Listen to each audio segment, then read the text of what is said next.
নিয়ে ছেড়ে দেওয়া, আর একটা নিয়ে আটকে গেলে মরে যাবেন, আবার ছেড়ে দিয়ে না ঢুকলে মরে যাবেন। ছাড়তে হবে, ঢুকতে হবে। নিঃশ্বাস নেওয়া একটা নিয়ামত, নিঃশ্বাস ছাড়া আরেকটা নিয়ামত। এক নিঃশ্বাসে শুকরিয়া কয়বার? 2 বার। এখন আপনাকে যদি বলে ঘন্টায় নিঃশ্বাস কয়বার নেন, বলতে পারবেন? কেন বলতে পারবেন না? ঘন্টায় নিঃশ্বাস কয়বার নেন বলতে পারবেন? কেন? অথচ ক্যালকুলেট করা যাবে না, কারণ ঘন্টায় আমি কত শত নিয়ামত নিচ্ছি। এখন ঘন্টায় মিনিট কত? 60 মিনিট। তা আপনি যদি প্রত্যেক নিঃশ্বাসে 2 বার আলহামদুলিল্লাহ বলতে যান, 24 ঘন্টায় শুধু নিঃশ্বাসের শুকরিয়া আদায় করতে করতে জীবনে আর কোনো কাজ করতে পারবেন না। এখন শুকরিয়া আদায় না করলে কি হয়ে যাবেন? বেঈমান হয়ে যাবেন। শুকরিয়া স্বীকার করতে হবে, আলহামদুলিল্লাহ বলে মাওলার দরবারে মাথা নত করতে হবে। এখন নিঃশ্বাসে শুকরিয়া কয়বার?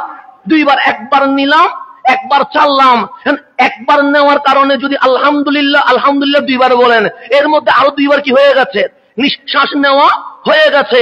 10 বার নিঃশ্বাসের শুকরিয়া আদায় করতে গেলে 40 বার নিঃশ্বাস নেওয়া হয়ে গেছে। কোরআন বলছে শুকরিয়া আদায় না করলে কুফরি, হাদিস বলছে শুকরিয়া আদায় না করলে কুফরি। মালিক তুমি 1400 নিয়ামত দিয়েছো, চোখের শুকরিয়া এটা অনেক দূরে, কানের শুকরিয়া এটা অনেক দূরে, নাকের শুকরিয়া এটা অনেক দূরে, জিহ্বার শুকরিয়া এটা অনেক দূরে, বডির শুকরিয়া এটা অনেক দূরে। যে নিঃশ্বাস তুমি আমারে দিয়েছো, প্রতি নিঃশ্বাসে শুকরিয়া 2 বার আদায় করতে হয়। তা আমি যদি নিঃশ্বাসের শুকরিয়া আদায় করতে যাই, আমার হায়াত চলে যাবে, কোনো কাজ করা হবে না। শুকরিয়ার ভেতরে নিঃশ্বাসে আমার জীবন চলে যাবে, এরপরও নিঃশ্বাসের শুকরিয়া আদায় হবে না। তো নিঃশ্বাসের শুকরিয়া যদি আদায় না হয় কুফরি হয়ে যাবে, কুফরি হলে বেঈমান হয়ে যাব, বেঈমান হলে জাহান্নামে চলে যাব।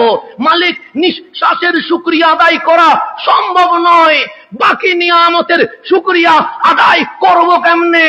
তা আমার মালিক বলে আমি জানি তুই নিঃশ্বাসের শুকরিয়া আদায় করতে পারবি না, আমি জানি তোর এই হায়াতের শুকরিয়া আদায় করতে পারবি না, আমি জানি তুই নিয়ামতের শুকরিয়া আদায় করতে পারবি না। ওয়ামা আরসালনাকা ইল্লা রাহমাতাল লিল আলামিন, রাহমাতাল লিল আলামিন, রহমাতুল লিল আলামিন হিসেবে আমার কামলিওয়ালা মুস্তাফাকে পাঠিয়ে দিয়েছি। আমার নবীর দরদ মাওলার নিয়ামতের শুকরিয়া আদায় হয়ে যাবে।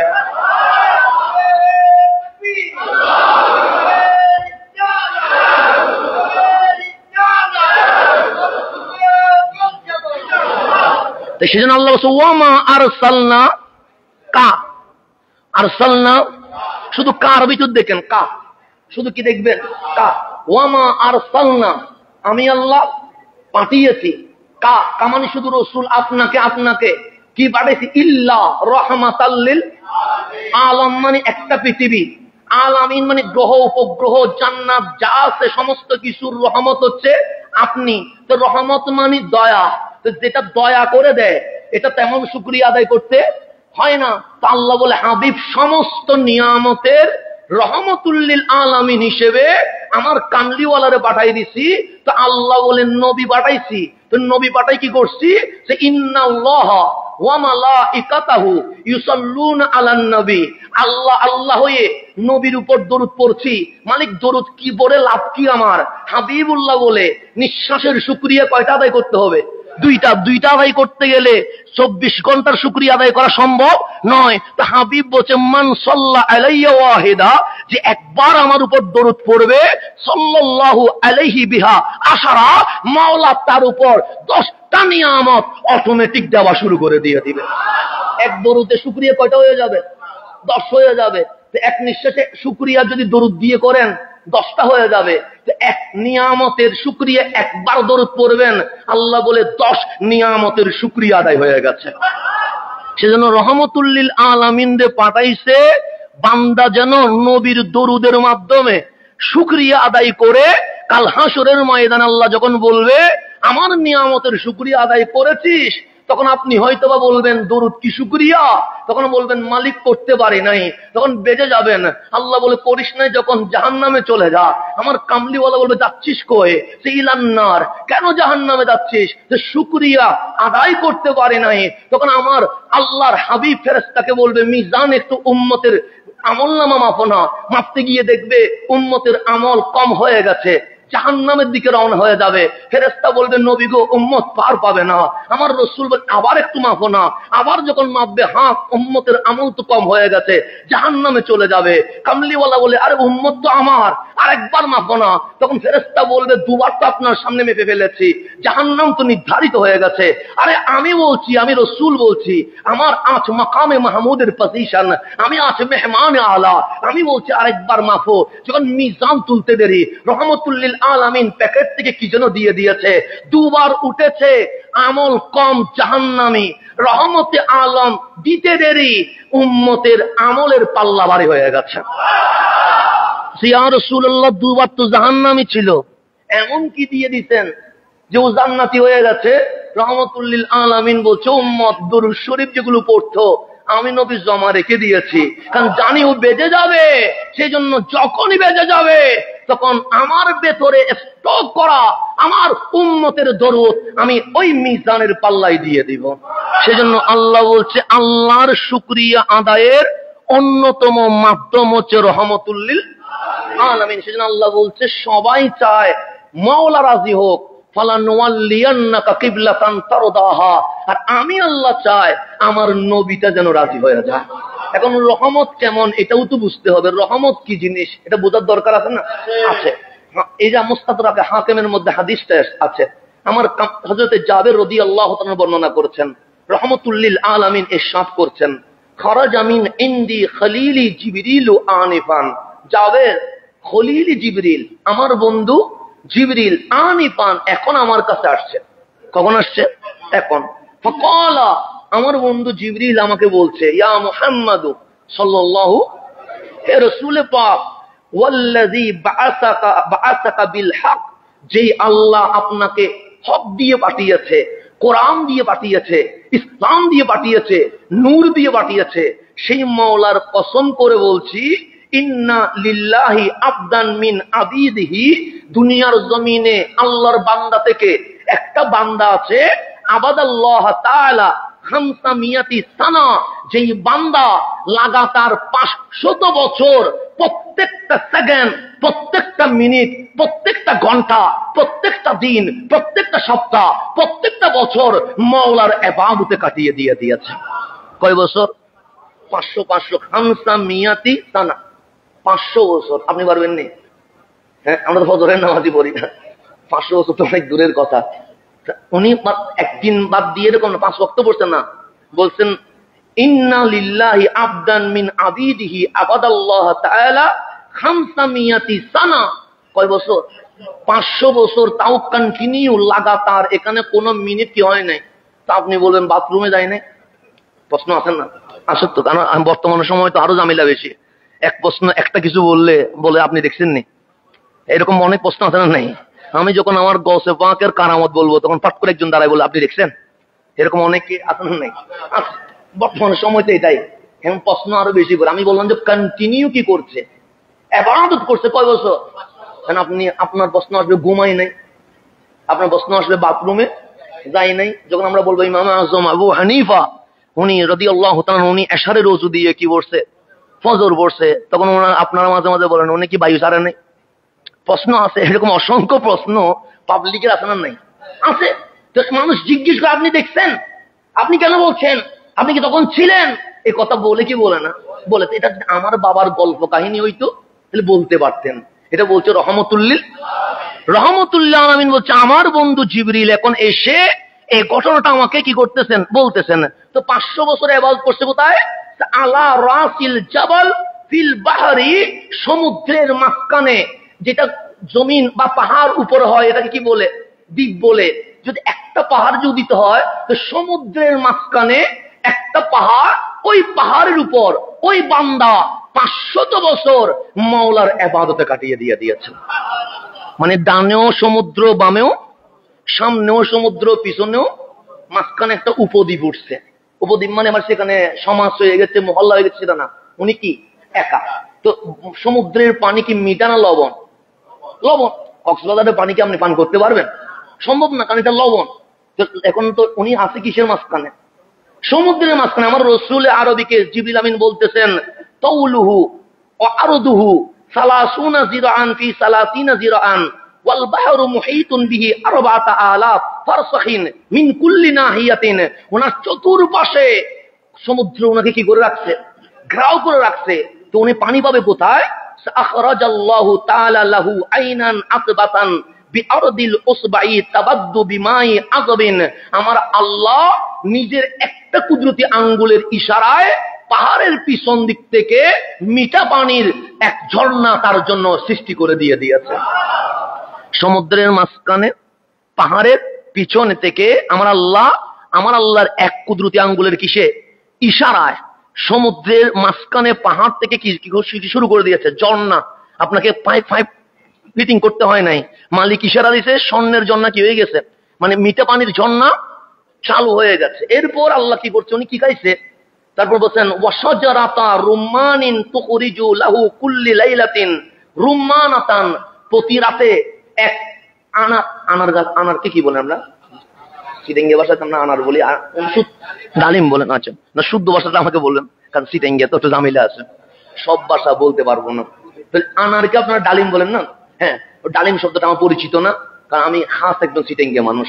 তো সুতরাং আমার শব্দ উচ্চারণের দিকে তাকানোর কোনো দরকার নাই। আমার হয়তোবা সিটেঙ্গে কয়েকটা শব্দ বেরোয় যেতে পারে, কারণ আমি এত আধুনিক পরিবারের ছেলে নয়, আমরা মাটিতে বড় হওয়া ছেলে। এত বেশি আমাদের যোগ্যতাও নাই, কোয়ালিটিও নাই। সেজন্য ওই ডালিম যেটা আছে, যেটাকে আমরা চিটাঙ্গের আনার বলি, ডালিম গাছ, তো প্রতি রাতে তাই সে যে রুমে ইবাদত করে আমার মালিকের কুদরতি হুকুমে ওখানে একটা ডালিম গাছ কি হয়ে যেত? উপরে উঠে যেত। ওই আনার গাছে ডালিম ধরে যেত। সেই মানুষটা এশারের সময় ওযু করে ডালিম গাছ থেকে ডালিম নেওয়ার পর গাছ আবার চলে যেত। এইভাবে আমার আল্লাহ তার জন্য 500 বছর এই ডালিম গাছ প্রতিদিন তুলতেই আছে, তাকে রিজিক দিতেই আছে। তাহলে এদিকে পানিরও ব্যবস্থা করে দিয়েছে, খাবারেরও ব্যবস্থা করে দিয়েছে, আর বাথরুম পেশাব এগুলোর কোনো দরকার। আল্লাহ বলে তোমার আমার পছন্দ হয়েছে, তোমার ওয়াশরুমে যাওয়ার দরকার নাই, ঘুমানোরও দরকার নাই। তোমার পানি লাগবে, আমি আল্লাহ পাহাড়ের তলদেশ থেকে মিঠা পানির ঝর্ণা চালু করে দিয়েছি। তোমার খাবার লাগবে, জব করতে হবে না, বিজনেস করতে হবে না, বছরে ডালিম ধরে একবার। আর আমি তোমার জন্য 12 মাসে তোমার পছন্দ যেহেতু ডালিম, আমি তোমাকে 12 মাস জান্নাতি ফলের খাবারের ব্যবস্থা করে দিয়েছি। জান্নাতি ফল খাইলে কি পেশাব পায়খানা হবে না? আপনি যখন জান্নাতে যাবেন তখন কি আপনার জন্য ওয়াশরুম লাগবে? না, সেখানে কোনো ওয়াশরুম নাই। আল্লাহ বলে যে এখানে পাক জায়গায় না পাকের কি কাজ কারবার, সেখানে নিঃশ্বাসে কি হয়ে যাবে, সব চলে যাবে। এখানে আর কোনো বাথরুম ওয়াশরুমে যাওয়ার কোনো দরকার নাই। সেখানে না বলতে হবে না আল্লাহ বাথরুমের মধ্যে একটা এই সিস্টেমে ইংলিশ কমেন্ট হবে, এটা হবে, এটা আল্লাহকে বলতে হবে না। আল্লাহ বলবে এগুলোর দরকার নাই, তুই এগুলো ভাবিস না, যা করা লাগে আমি আল্লাহ করে দিব। তো এখানে তো কোন দরখাস্ত করার দরকার নাই। তো আল্লাহ বলছে তোমার জন্য আমি পানিরও ব্যবস্থা করে দিয়েছি, খাবারেরও ব্যবস্থা। তুমি ইবাদত করবা, তো 500 বছর ইবাদত করার পর মালিক তার বুকে ইলহাম করে দিয়েছে, হায়াত কি হয়ে গেছে, শেষ হয়ে গেছে, তোমার যাওয়ার সময় এসে গেছে। কোনো কিছু বলবা? তুমি বলছে মালিক কিছুই চাই না, একটা জিনিস চাই, মরণ যখন দিবা দাঁড়ানোতে দিও না, বসাই দিও না, ঘুমাইয়া দিও না, সাজেদান আমি সিজদাই সুবহান রাব্বিয়াল আলা বলতে থাকবো, আর তুমি মাওলা আমার জান কবজ করতে থাকবা। আমি মরবো সিজদা অবস্থায়। কি অবস্থায়? উনি 500 বছর পর দোয়া করতেছেন, আমারও যদি আল্লাহ বল কিছু চাওনি, আমি বলতাম বাংলো, BMW এগুলা দিয়ে দেন। তো উনি বলতেছে এগুলা দরকার নাই, আমাকে মরা দিবা, আমি কিসে থাকবো? জিবরিল আমিন বলেন উনি আল্লাহর কাছে চাইছে, ফাসাআলা রাব্বাহু আজ্জা ওয়া জাল ইনদা ওয়াক্তিল আজাল আইয়াকবিদাহু সাজিদান। উনি সিজদা অবস্থায় মারা যাবে, এটা কার দরবারে চাইছেন? আল্লাহ উনাকে ফেরত দেয় নাই, উনি মারা গেছেন ওয়া হুয়া সাজিদুন, উনি কি হয়েছেন? সিজদা অবস্থায়। তো ওই জায়গায় ওনার কি হয়ে গেছে? কবর, মাজার, মাকবারা হয়ে গেছে। তো এটা তো চলে গেছে অনেক আগে বনি ইসরাইলের জামানায়। তো জিবরিল আমিন বলছেন ফাফআলা ফানাহনু নামুরু আলাইহি ইযা হাবাতনা ওয়া ইযা আরাজনা ফানাজিদু লাহু ফিল ইলমি। তো আমি যখন প্রতিদিন আপনি নবীর দরবারে আসমান থেকে নামি, আসমান থেকে যায়, তখন ওনাকে আমি কবরের ভিতরে দেখতে পাই। হাসরে ওনার সাথে মাওলার আচরণ কি হবে, মালিক সেই এলম আমাকে দান করে দিয়েছে। মানে আল্লাহ ওনার সাথে কি রকম আচরণ করবে, কোথায়? হাসরের ময়দানে। এটা আল্লাহ কাকে বানাইছে? জিবরিল আমিনকে জানাইছে। জিবরিল আমিন বলতেছে আমি যখন ওনার কবরের পাশ দিয়ে আপনি রসুলের দরবারে কি করি, আপ ডাউন করি, যখন আসি তখন ওনাকে কবরের ভিতরে দেখতে পায় কি অবস্থায়, সাজেদান সিজদা অবস্থায়। আবার যখন উঠি তখনও কি করে, সিজদা। তো প্রত্যেক সময় যখন সিজদা অবস্থায় দেখি আমি জিবরিলের তো জানার দরকার আছে, মাওলা 500 বছর ইবাদত করেছে, সিজদায় ইন্তেকাল দিয়েছো, সিজদায় রেখে দিয়েছো, কি রকম আচরণ করবা? তখন আমার জিবরিল আমিন বলেন মালিক আমাকে জানাইছে, হাবিব আমিও আপনাকে শোনায়া উম্মতকে জানাইতে চাই ওনার সাথে মালিকের আচরণ কিরকম হবে। তো যখন ওনাকে কবরে কালকে হাসরের মাঝে আন্নাহু ইউবআসু ইয়াউমাল কিয়ামা, ওনাকে কিয়ামতের দিন কি করা হবে, তোলা হবে। ফায়ুকাফু বাইনা ইয়াদাইল্লাহি আযজা ওয়া জাল, ওনাকে আল্লাহর সামনে দাঁড় করানো হবে। কার সামনে? কাকে? যিনি কয়শো বছর ইবাদত করছে, 500 বছরে কোনো বিরতি নাই, কোনো মাইন্ড করার জন্য, মানে ফ্রেশ করার জন্য উনি কোথাও 3 দিনের জন্য 4 দিনের জন্য কক্সবাজার সেন্ট মার্টিন যাওয়ার স্বপ্ন দেখেন নাই। এরকম মানুষকে আল্লাহ সামনে কি করাবে, দাঁড় করাবে। দাঁড় করানোর পর 500 বছর ইবাদত করছে, একটা নিজের মধ্যে একটা কিছু ইচ্ছা থাকতে পারে কি পারে না? পারে। আপনি 30 দিন চাকরি করার পর অবশ্যই আপনার বসের কাছে বেতন চাওয়ার অধিকার আছে না নাই? আছে। আপনার স্বপ্ন আপনার বস আপনার যে কার্যক্রম, কম্পিউটারে যে কাজ করেছেন, যে পাবলিকের সাথে ডিল করেছেন, যে ব্যবসা প্রতিষ্ঠানের জন্য যে লাভ করে দিয়েছেন, এগুলা দেখবে, বেতনও দিবে, সাথে বোনাসও দিবে। এরকম আমাদের আশা জাগে কি জাগে না? জাগে। আপনারও জাগে, আমারও জাগে। তো ওনাকে দাঁড় করানো হয়েছে তার সামনে, আল্লাহর সামনে। আমার আল্লাহ ওনার 500 বছরের আমল না দেখে, না কুলে, নাম জিজ্ঞেস না করে, ফায়াকুলু লাহুর রব, আমার রব তার দিকে আঙ্গুল, কুদরতি আঙ্গুল তুলে বলছে, উদখিলু আব্দিল জান্নাহ বিরাহমাতি। ফেরেশতা, আমার এই বান্দারে আমি আল্লাহর দয়ায়, আমি আল্লাহর রহমতের বিনিময়ে তারা জান্নাতে প্রবেশ করে দিয়ে দাও। ওর আমল দেখার দরকার না, কিন্তু কথা বলছে বিরাহমাতি, আমার রহমতে, আমার দয়ায়, আমার বিচারে না, আমার বিরাহমাতি, আমার দয়ার সৎকার, আমার রহমানিয়তের দিকে তাকায়া তারে কোথায় নিয়ে যাও। তখন ফায়াকুলু, ওই বান্দা আল্লাহরে বলতেছেন, রব্বি বাল বিআমালি, তোমার রহমতে জান্নাত দিবা কেন? 500 বছর তোমার ইবাদত করেছি, আমার আমলের বিনিময়ে আমার জান্নাত দিয়ে দাও। কিসের বিনিময়ে? সোজা কথা, 500 বছর ইবাদত করছি, ঘুমাই নাই, ওয়াশরুমে যাই নাই, সোজা কথা। 500 বছরে একটা সেকেন্ড দুনিয়াবি কোনো খেয়ালে, আমি তো নামাজে দাঁড়াইলেও অতীতকালের খেয়াল চলে আসে। তা আপনাদের তো আমি জানি না, আমারটা বলতেছি। তা আমার তো নামাজে দাঁড়াইলেও কি থাকে না, মন তো দিল, শরীরটাকে কাবার দিকে, মন রব্বে কাবার দিকে যাই না। আর এই মানুষটা একটা সেকেন্ড দুনিয়ার কোনো খেয়াল। তো উনি বলছে রব্বি বালবি আমালি, তুমি ফেরেশতাকে বলছো তোমার রহমতের বিনিময়ে আমার জান্নাত দিতে। আরে রহমত তো তারে করবা যে গুনাহ করছে, আমি তো কোনোদিন গুনাহ করি নাই। 500 বছরের আমল, বিশাল খাতা তোমার দরবারে রয়ে গেছে, তোমার রহমত তুমি যারা গুনাহ করছে, পাপ করছে, ওদেরকে দিয়ে দিও, ওই রহমত আমাকে দিও না। কিন্তু 500 বছরের আমলের বিনিময়ে আমি তো তোমার কাছে জান্নাত চাইতে পারি, সুতরাং আমার আমলের বিনিময়ে জান্নাত দিয়ে দাও। তখন আল্লাহ তাকে আবার বলবে, ফায়াকুলুর রব, আল্লাহ বলবে, আদখিলু আব্দিল জান্নাহ বিরাহমাতি, ওর কথা শোনার দরকার নাই, আমার রহমতের বিনিময়ে তারা জান্নাত দিয়ে দাও। কাদেরকে বলে? ফেরেশতাদেরকে বলে। ফেরেশতারা আবার ওনাকে জান্নাতে নিতে আসবে। উনি বলবে, ইয়াকুল রাব্বাল বিআমালি, মালিক আমার আমলের বিনিময়ে জান্নাত দাও। তখন যখন উনি আবার বলবে যে আমার আমলের বিনিময়ে, এখন কয়বার হয়ে গেছে?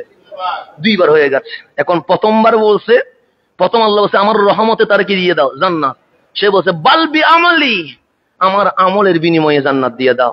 আল্লাহ বললেন ওর কথা শোনার দরকার নাই, ওর আমার রহমতের বিনিময়ে কোথায় নিয়ে যাও। উনি আবার বললেন না, বাল বিআমালি, আমার আমলের বিনিময়ে জান্নাতে দিয়ে দাও বাবা আল্লাহ। আল্লাহ তখন বলবে, ফায়াকুলুল্লাহ আজ্জা ওয়া জাল লিল মালাইকা, আল্লাহ ফেরেশতাদেরকে বলবে আমার বান্দা কি বলছে? শুনি বলছে আমার ওনার আমলের বিনিময়ে ওনারে কি দিতে, আমলের বিনিময় যখন চাইছে, এখন তার রহমত চাই নাই। তো রহমত যদি না চায় তখন আলাইসাল্লাহু বিআহকামিল তখন আমি আর রহমান নাই, তখন আমি হাকিমিনের আহকামুল হাকিমিন।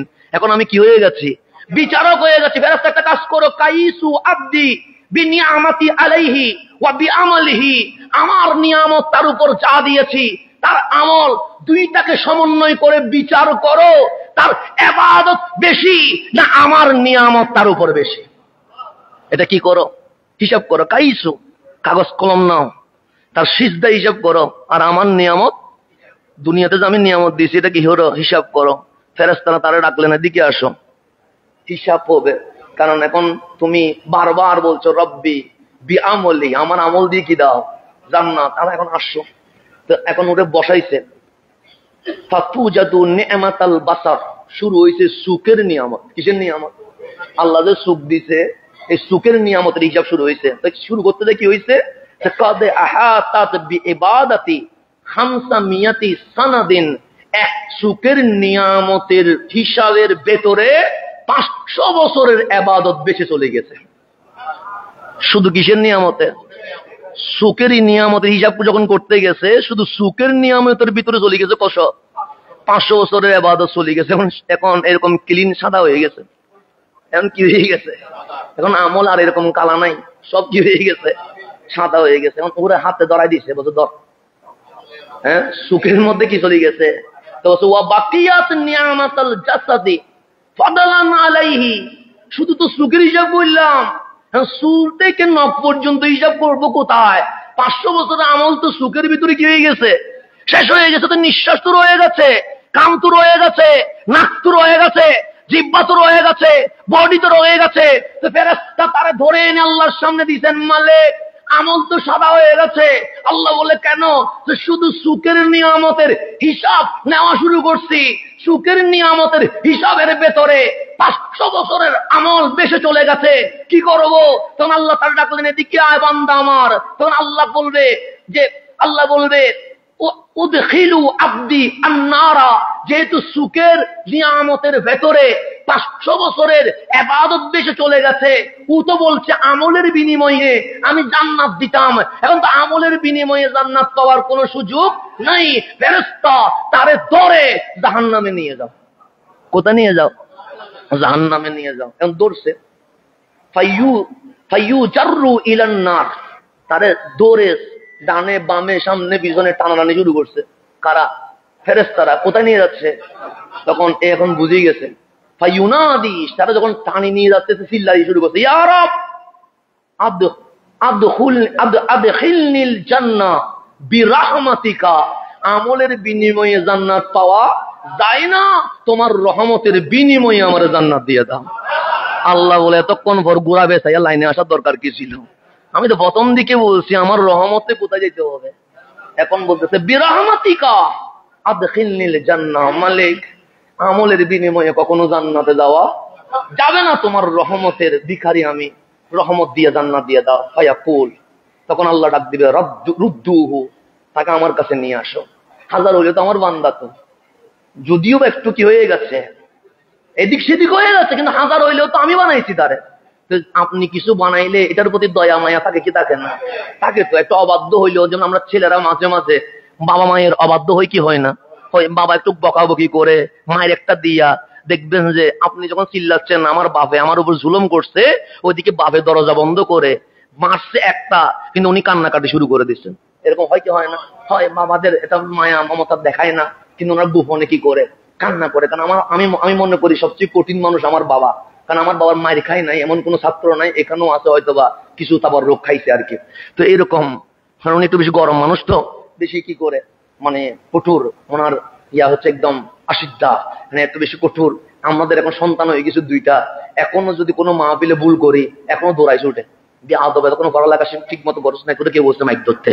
তো এখনো আমাদেরকে শাসন করে। তো শাসন করাটা কেয়ামত না, শাসন করাটা নিয়ামত। বাপে যদি শাসন না করতো আজকে মিম্বরে না, হয়তো বা জেলখানার কোথাও কোনায় থাকতে হইতো।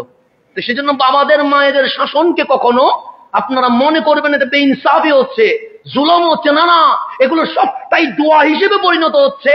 বাবা মায়ের শাসন আপনাকে জান্নাত পর্যন্ত নিতে সাহায্য করা শুরু করে দিবে। তো আল্লাহ বলতে, হাজার হইলেও আমার বান্দা নিয়ে আয় আমার কাছে। রুদ্দু আমার কাছে নিয়ে রুদ্দু, তাকে কি নিয়ে আসো, ফিরে আনো। ফাইয়ুকাফু বাইনা ইয়াদাইহি, তাকে আল্লাহর সামনে আবার কি করা হবে, দাঁড় করানো হবে। এখন বলছে বিরহমাতিকা, তোমার রহমতের বিনিময়ে আমারে কি দাও। এখন আল্লাহ ডাক দিচ্ছেন, কি সুন্দর আওয়াজ আল্লাহর। আপনারা ডাকলে আপনি হয়তো বেহুশ হয়ে যাবেন। আল্লাহ বলছেন ইয়া আবদি, হে আমার বান্দা। আমার বাবা বলেন এ মানিক এদিকে আয়। আমাদের সিটিঙ্গে ভাষায় মারা বলে ননায় এদিকে আয়। কি বলে, ননায়, মানে আদর করে ননায় ডাকে। তো মা যখন ননায় ডাকবে মনে হয় এটা কোটি টাকার চেয়ে আরো বেশি দামি। মানে যখন ননায় বলে ডাকবে, তো বাবা বলেন মানিক এদিকে আয়, আমার প্রিয় এদিকে আয়। সেজন্য লুকমান আলাইহিস সালাম যখন ছেলেকে আদেশ দিচ্ছে তখন বলছে ইয়া বুনাইয়া, হে আমার প্রিয় বৎস। বাবাদের উচিত সন্তানদেরকে ছেলে হোক মেয়ে হোক সুন্দর করে আদর করে স্নেহ দিয়ে ভালোবাসা দিয়ে কি করা, ডাক দেওয়া। আল্লাহ ডাকছেন ইয়া আবদি, হে আমার বান্দা। যেন ও না বুঝে মালিক রাগ করেছে, ও যেন এটা মনে না করে যে আমি যে বললাম আমলের বিনিময়ে জান্নাত দাও, হয়তো মালিক আমার আমল বরবাদ করে দিয়েছে, হয়তো মালিক আমাকে জাহান্নামে দিয়ে দিবে। আল্লাহ তাকে বর্ষা দিচ্ছে ইয়া আবদি, হে আমার বান্দা। মান খালাকাকা ওয়ালাম তাকু শাইয়ান, যখন তুমি কিছুই ছিল না তোমারে বানাইছে কে? কে জিজ্ঞেস করতেছে? আল্লাহ কত সুন্দর করে জিজ্ঞেস করতে, আবদি, হে আমার বান্দা। মান খালাকাকা, কে তোমাকে বানাইছে? লাম তাকু শাইয়া, তুমি তো কিছুই ছিল না। যেমন আমাদের মা বাবার বিয়ে যখন হয় নাই তখন আমরা কিছু ছিলাম, কিছু তো ছিলাম না। আল্লাহ আপনাকে জিজ্ঞেস করতেছে লাম তাকু শাইয়া, কিছুই তো ছিলি না, কে বানাইছে? ফায়াকুলু আনতা ইয়া রব, মালিক তুমি বানাইছো। মালিক কি বানাইছো? তুমি বানাইছো। আমার আল্লাহ বলছেন ফায়াকুল, আমার আল্লাহ বলছেন কানা যালিকা মিন কাবলিক আও বিরহমতি, তুমি যে আগে জীবন কাটিয়েছো এটা কি তোমার যোগ্যতায় কাটাইছো না আমার রহমতে কাটাইছো? তখন বাল বিরহমতিক, মাওলা তোমার রহমতে কাটাইছি। তখন আল্লাহ বলছেন মান কাওয়াকা লিইবাদাতি 500 আমিন, 500 বছর লাগাতার ইবাদত করার এই শক্তি তৌফিক কে দিয়েছে? তুমি বলেন ইয়া রাব্বি আনতা, মাওলা তুমি দিয়েছো। আল্লাহ বলে তুমি ছিলা সমুদ্রের মাঝখানে পাহাড়ে, যেখানে লোনা পানি ছিল, সেখানে পাহাড়ের তলদেশ থেকে মিঠা পানি কে বের করে দিয়েছে? 12 মাসে একবার ডালিম ফল হয়, তোমাকে 12 মাসে 12 মাস কে ডালিম ফল দিয়েছে? 500 বছর ইবাদতের পর তুমি সিজদায় মরতে চেয়েছিলে, সিজদায় মরণ কে দিয়েছে? তখন বলবে তিনি বলছেন মাওলা তুমি দিয়েছো, তুমি দিয়েছো। এটা যখন বলছে তখন আমার আল্লাহ বলছে আনতা ইয়া রাব, বলার আল্লাহ বলছে ফাযালিকা বিরহমাতি, হ্যাঁ এগুলা সব আমার রহমতে। আজকেও আমি আল্লাহ ঘোষণা করছি ওয়া বিরহমাতি উদখিলুকাল জান্নাহ, আমার রহমতের বিনিময়ে তুমি বান্দারে আমি জান্নাত গিফট করে দিয়েছি। এটা হচ্ছে আল্লাহর রহমত ছাড়া জান্নাতে যাওয়ার কোনো সুযোগ নাই। তখন আল্লাহ বলছেন, দেখেন আল্লাহ বলছেন উদখিলু আবদিল জান্নাহ, ফেরেশতা আমার বান্দারে কোথায় নিয়ে যাও? তখন বলছে ফানিমাল আব, কত না চমৎকার আমার বান্দা। কে বলতেছেন? আল্লাহ যদি আপনারা দেখে যদি বলে ফানিমাল আব, আমার বান্দাটা কত না চমৎকার, আমাকে রাজি করে ফেলেছে, এটা চেয়ে বড় দামি কথার আছে? ফানিমাল আব, কত চমৎকার আমার বান্দা। কুনতা ইয়া আবদি ফায়ুদখিলুহুল্লাহুল জান্নাহ, আমি তোমাকে আমার জান্নাত রহমতের বিনিময়ে কি করে দিলাম? গিফট করে দিলাম। জিবরিল আমিন বলেন ইয়া রাসূলুল্লাহ ইন্নামাল আশিয়া বিরহমাতিল্লাহি তাআলা, প্রত্যেক বস্তু আল্লাহর রহমতের মাধ্যমে হয়, আল্লাহর দয়ার মাধ্যমে হয়। আল্লাহর রহমত ছাড়া বান্দা কখনো দুনিয়াতেও ফায়দা হয় পায় না, কবরে উপকৃত হয় না, হাসরেও ছাড় পায় না। তা আল্লাহ বলছে বান্দা সবকিছু আমার রহমত, এই রহমত মানে দয়া, এই রহমত মানে শুকরিয়া। আপনি নিজের আমলে জান্নাতে যেতে পারবেন না তো জুমাতে আসছেন কেন? মাওলার হুকুম মানার জন্য আসছেন। ফজরে আসছেন কেন? মাওলার হুকুম মানার জন্য আসছেন। এশার নামাজ পড়ছেন কেন? মাওলার হুকুম মানার জন্য করছেন। রোজা রাখছেন কেন? মাওলার হুকুম মানার জন্য করছেন। যাকাত দিচ্ছেন কেন? মাওলার হুকুম মানার জন্য করছেন। এগুলো সবগুলো হুকুম মানা। কিন্তু দুনিয়ার নিয়ামত মালিক যা দিয়েছে এগুলোর সামনে আমাদের ইবাদত কোনো কাজে আসবে না। তা আল্লাহ বলছে আমি জান্নাত দিব তোদের ইবাদত দেখে না, আমি জান্নাত দিব রহমত দেখে। তো মালিক আমাদের তো ইবাদত টুঙ্কা 500 বছর ইবাদত করলে সুখের নিয়ামতের সামনে যদি 500 বছরের নিয়ামত বেশি চলে যায়, আমাদের তো 100 বছরের ইবাদত নাই, 60 বছরের ইবাদত নাই, 30 বছরের ইবাদত নাই। আপনি ইবাদত পাবেন কোথায়? ঘুম যায় 6 থেকে 7 ঘন্টা, চলে গেছে 24 ঘন্টায় যদি 7 ঘন্টা ঘুমে যায়, আছে কত? হ্যাঁ, 17 ঘন্টা। চাকরি করেন 8 ঘন্টা, 7, 8, 15 ঘন্টা চলে গেছে, আছে কত? হ্যাঁ, 9 ঘন্টা আছে, 9 ঘন্টা। তারপরে ফ্যামিলিকে সময় দিতে হয়, বাজার করতে হয়, এগুলো তো চলে গেছে আরো 1 ঘন্টা, আছে কত? 8 ঘন্টা। তার উপরে আসি, গোসল করলেন, বাথরুমে ওয়াশরুমে যেতে হয়, 3 বেলা খেতে হয়, এগুলো তো চলে যায় 2 ঘন্টা, আছে কত? 6 ঘন্টা। ঘুমাইতে যাইয়া ফেসবুকে ইউজ করেন 4 ঘন্টা, আছে কত? 2 ঘন্টা। 2 ঘন্টার মধ্যে আযান দে ফজরে, চলে যান চায়ের দোকানে, নামাজ জোহরে ডাকে, চলে যান আড্ডাখানায়, আসরে ডাকে, চলে যান বন্ধুর সাথে ঘুরতে। তো এই 2 ঘন্টাও তো ইবাদত করেন না, তো দেখাবেন কি? সুতরাং ঘুমে, চাকরিতে, দুনিয়ায় বউয়ের সাথে ঘোরাফেরায়, দুনিয়ায় সব চলে গেছে। আর উনি 500 বছরের ইবাদত মালিকের সামনে রেখে বলছে, মালিক আমার আমলের বিনিময়ে তো জান্নাত দেওয়া যায়, কেন আমি 500 বছরের একটা সেকেন্ড দুনিয়া নিয়ে ভাবি নাই? আল্লাহ যখন আমল আর আল্লাহর নিয়ামত দাঁড় করাইছে সুখের সামনে, 500 বছর চলে গেছে, তা আল্লাহ যদি আপনারা দাঁড় করায় সুখের সামনে কি নিবেন? উনি তো 500 বছরের ইবাদত দেখাইছে, আমি আপনি কি দেখাবো? দেখানোর কোনো সুযোগ নাই। তা আল্লাহ বলে, দুনিয়া তো করতে হবে, সংসার তো করতে হবে, বউ বাচ্চা তো লালন পালন করতে হবে, চাকরি ব্যবসা তো করতে হবে, ঘুমাইতে তো হবে, সব করবি, কিন্তু হাবিব যেগুলো বলেছে শুধু সেগুলো পালন করতে থাক। ওয়ামা আরসালনাকা ইল্লা রাহমাতাল লিল আলামিন। রাহমাতাল লিল আলামিন যখন মালিকের সামনে দাঁড়ায়া বলবে, উম্মত আমার, উম্মত আমার, তখন আল্লাহ বলবে, হাবিব আমলে জান্নাত পায় না, রহমতুল লিল আলামিন যখন বলেছে, রহমত বলার কারণে রহমান উম্মত মাফ করে জান্নাত দিয়ে দিবে। রহমত বলার কারণে রহমান, রহমত কি করার কারণে? রহমতুল্লিল। এই রহমত বলার কারণে রহমান উম্মতের আমলে নয়। উম্মতের কি আমল আছে আপনি দেখাবেন? আমি কি আছে আমল? কোন আমল আছে আমাদের? না, এগুলা ওইগুলা জাস্ট লোক দেখানো। এগুলো কিসের নামাজ? আমার নামাজ এখন একটু টায়ার পড়লেও তো আমি নামাজ ভাঙতে ফেলবো। কথা ঠিক? আপনি কি আলীর নামাজ পড়তে পারবেন? 3 মাসে কোন 3 বের করে ফেলছেন জানেও না। মাওলা আলী কি নামাজ পড়লেন? তো ছিলাম তো কাবার দিকে, মন তো আরশের মালিকের দিকে চলে গেছে, জানি না কি হয়েছে। ওই নামাজ কি আমরা পড়তে পারবো? আমরা দাঁড়াইলে তো মাঝে মাঝে তো সিনেমার কথাও মনে পড়ে যায়। হ্যাঁ, এই কাজ কারবার হয় কি হয় না? হয়তো এই নামাজ দিয়ে আপনি আল্লাহরে বলবেন, মালিক আমার আমলের বিনিময়ে জান্নাত দিয়ে দাও। আল্লাহ বলবে, তোর নামাজে তো চিটারি হয়ে গেছে বেটা, তুই যে পশ্চিম দিকে দাঁড়াইছো, তোর মন তো চলে গেছে আমেরিকার দিকে, তোরে কেমন আমি জান্নাত দিব? তা আমি 500 বছরের ইবাদত নাই, 30 বছরের ইবাদত নাই। তখন জিবরিল আমিন বলে, ইন্নামাল আশিয়া বিরাহমাতিল্লাহ, প্রত্যেক বস্তু মাওলার রহমতে হয়, রহমত ছাড়া কোনো কিছু হয় না। তো আল্লাহ বলে, আমার রহমতটা কি জানো? মালিক তোমার রহমত কি? ওয়ামা আরসালনাকা ইল্লা রাহমাতাল লিল, আমি যত নিয়ামত দিয়েছি, যত দয়া করেছি, এই শুধু এই শাখসিয়ত কামলিওয়ালা মুস্তাফার চেহারাই ওয়াদ্দুহার দিকে তাকায়া দুনিয়াবাসীর উপর রহমত করা শুরু করে দিয়েছে। নবী পেয়ে আমরা খুশি না বেজা? ওনার দরুদ আমাদের জন্য শুকরিয়া আদায়ের পন্থা বানাই দিছে, ওনার সুপারিশ আমাদের জন্য জান্নাতে যাওয়ার কি বানাই দিছে, ওসিলা বানাই দিছে। তো ওই নবী পায়া আমাদের শুকরিয়া আদায় করার দরকার আছে না নেই? এরপরও যদি শুকরিয়া আদায় না করি, আল্লাহ কোরআনে কি বলছে জানেন? আল্লাহ বলছেন, আল্লাহুল্লাযী জাআলা লাকুমুল লাইলা, তিনি সেই আল্লাহ যিনি তোমাদের জন্য রাতকে সাজিয়েছেন। রাত সাজাইছে কে? মালিক কি জন্য সাজাইছো? লিতাসকুনু ফীহি, যাতে তোমরা প্রশান্তি লাভ করতে পারো।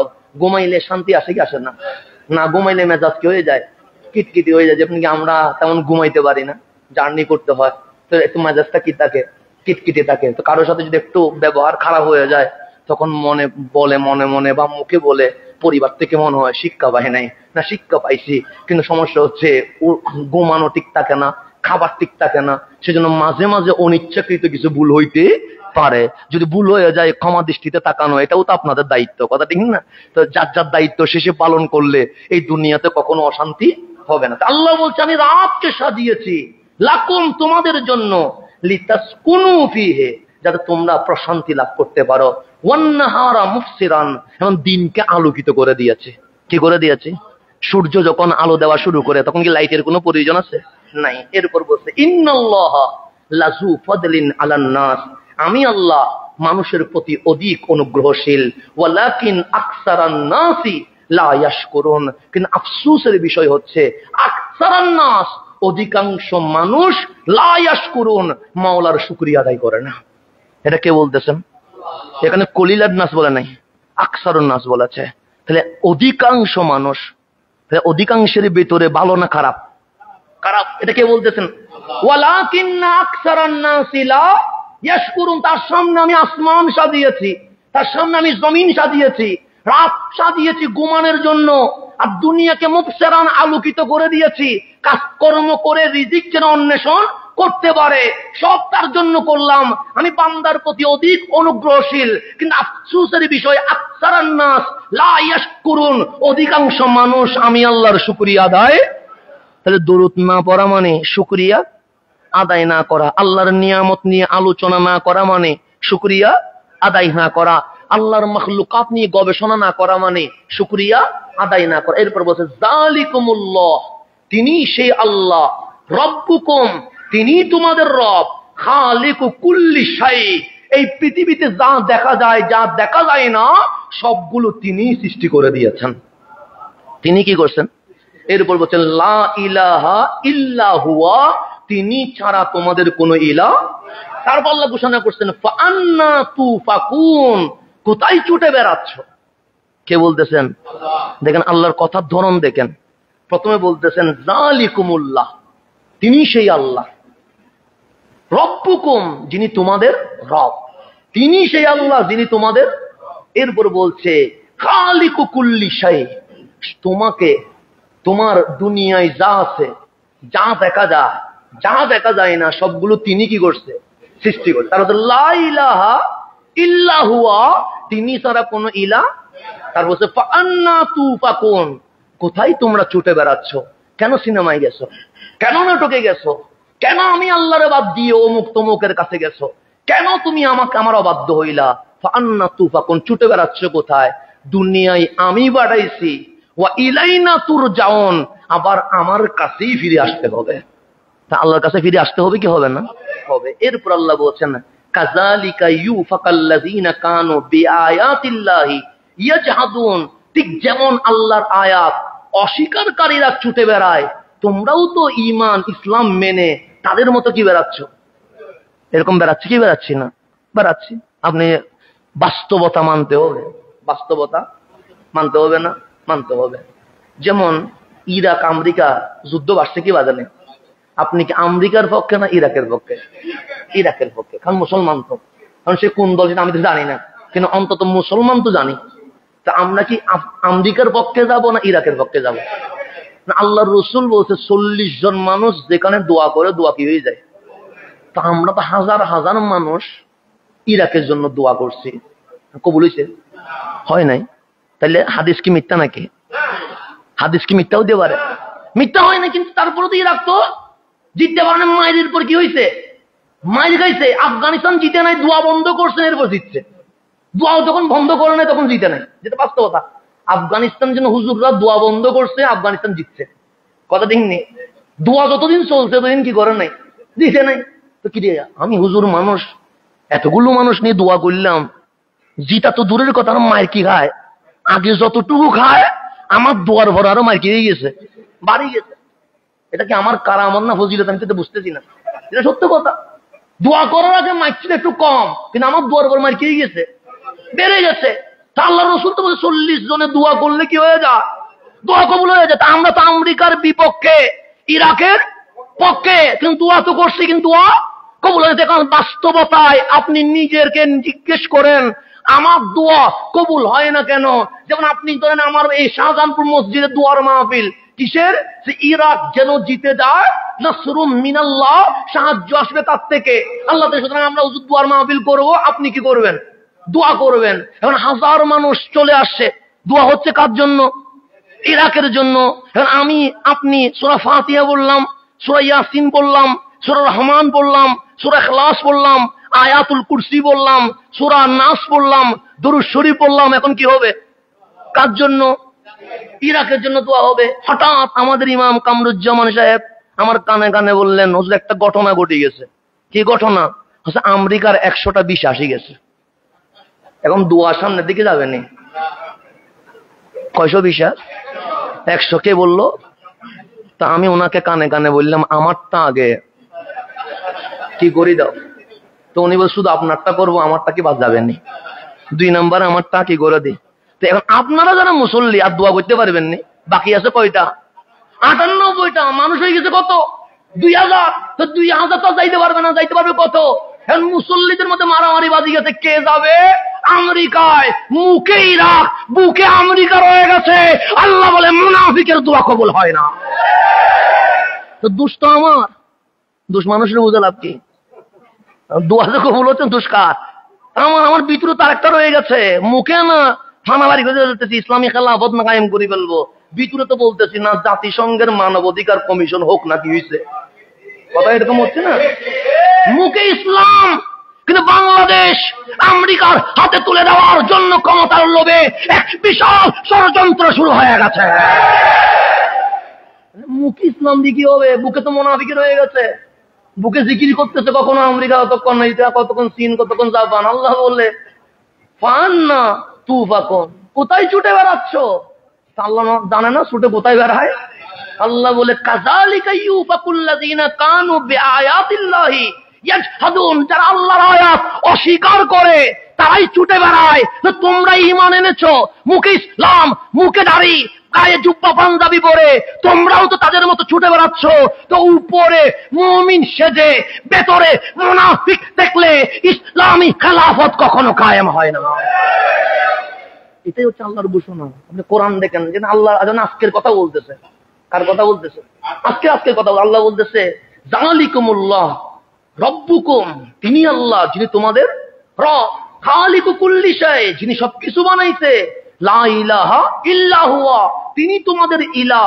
ফান্না তুফাকুন, কিসের আবার ও পশ্চিমা দাদা ও মুখ দাদার কাছে যাওয়া, যে আল্লাহ বাদ দিয়ে আবার ওইদিকে দূরি, আবার মানুষের সামনে আসি ইসলাম ইসলাম বলিস। এই মুনাফিকি তো আমি আল্লাহ কখনো সহ্য করতে পারি না। তো সেই জন্যই আমাদের সমস্যা। মায়ের এমনি কাঁদছি না তো, মায়ের উপর মায়ের চলতেছে, এটা এমনি না, নিজের কোয়ালিটির কারণে, নিজের যে কোয়ালিটি অর্জন করছি এটার জন্য মায়ের যা খাইছে এটা কম হয়ে গেছে, আরো বেশি দেওয়া উচিত। আল্লাহ বলছে এখন তো ফিলিস্তিনে শুরু হয়েছে, তোর ফিটে কখন শুরু হবে তুই এটা খেয়াল কর, মা অপেক্ষা কর, মায়ের আসবে। কারণ এরকম সিটিং গুলা দিয়ে কখনো ইসলামের কোনো উপকার হবে না, এটা বাস্তবতা। সিটিং দিয়ে কি ইসলামের উপকার হবে না? এরকম আল্লাহ আবু জাহেল কবুল করে ফেলতো। আবুল আহাবের ক্ষমতা ছিল তো, তোর যে দরকার আছে আয়। আল্লাহ বলে না, সিটিং দিয়ে কোনোদিন ইসলামের খেলাফত হবে, আমাকে আবু বকরের মতো মানুষ লাগবে, ওমর ওসমান আলীর মতো মানুষ লাগবে। এগুলো ফ্রেশ, এগুলো কলব পরিষ্কার, এগুলো চোখ বন্ধ করে তাকাইলে ওরা দেখে মাওলার মাখলুকাত মাওলার জিকিরে ব্যস্ত হয়ে গেছে। আল্লাহ বলে কোথায় ছুটে বেড়াচ্ছ? এগুলো তো মুশরিকরা ছুটে বেড়াবে, যারা আল্লাহর কোরআন অস্বীকার করে তারাই ছুটে বেড়াবে। তুমি তো মুসলমান দাবি করে ওদের মতো কি বেড়াচ্ছ? ছুটে বেড়াচ্ছ। তারপর হচ্ছে আল্লাহুল্লাযী জাআলা লাকুমুল আরদা কিরারা, আমি আল্লাহ পানির উপর জমিনকে স্থির করে দিয়েছি। ওয়াসসামা বিনাআ, আসমানকে ছাদ বানিয়ে দিয়েছি। ওয়াসাওয়ারাকুম, আমি আল্লাহ তোমাদেরকে অবয়ব দিয়েছি। ফাআহসানা সূরাকুম, ওই অবয়বটা সবার চেয়ে সুন্দর করে দিয়েছি। ওয়ারাযাকাকুম মিনাত তাইয়্যিবাত, সুস্থ ভালো হালাল জিনিস থেকে রিজিক দিয়েছি। যালিকুমুল্লাহু রাব্বুকুম, তিনি তোমাদের রব। শুকরিয়া যদি আদায় করতে হয়, শুকরিয়া আদায় করতে হবে কার? আল্লাহর। তা আল্লাহ বলছে আমার শুকরিয়া আদায় করতে হবে। তা আমার শুকরিয়া আদায়ের মাধ্যম হচ্ছে ওয়ামা আরসালনাকা ইল্লা রাহমাতাল লিল, হাবিবের দরুদ আমার শুকরিয়া, হাবিবের সানাখানি আমার শুকরিয়া, হাবিবের জিকির আমার শুকরিয়া, হাবিবের ওয়ারাফানা লাকা যিকরাক আমার শুকরিয়া, হাবিবের ডঙ্কা বাজানো আমার শুকরিয়া। কেন? আমলের কারণে বান্দা মুক্তি পায় না, রহমতের কারণে মুক্তি পায়। আর ওই রহমতুল লিল আলামিন আমি আল্লাহ তোমাদেরকে দিয়ে দিয়েছি। তো ওই রহমত পেয়ে আমরা খুশি না বেজা? তো খুশি হইলে সামনে রবিউল আউয়াল আসতেছে। কি আসতেছে? মাঝখানে জুমা আছে শুধু কয়টা? দুইটা না, তাও একটা। কারণ এরপরে জুমায় আমাদের কি আছে? জুলুস আছে এখানে। তো সুতরাং মাঝখানে জুমা আছে কয়টা? তো রহমত শুকরিয়া আদায় করবেন না? আদায় করার দরকার আছে না নাই?